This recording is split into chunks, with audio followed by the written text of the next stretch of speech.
সবাইকে আবারও আরও একটি ভিডিওতে স্বাগত জানাচ্ছি। আমি পলাশ চন্দ্র রায়। কয়েকদিন আগে গিয়েছিলাম যে শ্মশান কালী পূজায়, সেই কালী পূজায় গিয়ে একটি বাতি ধরিয়েছি এবং সৃষ্টিকর্তার কাছে প্রার্থনা করেছি।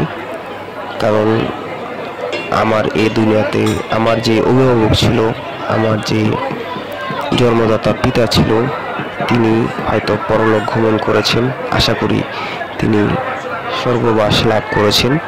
তার জন্য একটু প্রার্থনা করে এসেছিলাম শ্মশানে গিয়ে।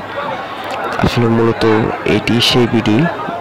মহান সৃষ্টিকর্তার কাছে প্রার্থনা করি যে পৃথিবীর সকল বাবা মা ভালো থাকুক, পৃথিবীর সবাই তার নিজ নিজ কর্মের অনুসারে স্বর্গবাসী হোক, এবং সৃষ্টিকর্তার কাছে প্রার্থনা করি যে অন্তত সবাই তার আপনজনদেরকে সাথে নিয়ে নিজের যে পরিবারটি রয়েছে সেই পরিবারটি যেন, পরিবারের স্বপ্নগুলো যেন সকল কিছুই পূরণ করতে পারে। তো সকলকে ধন্যবাদ ভিডিওটি দেখার জন্য। সবাই ভালো থাকবেন।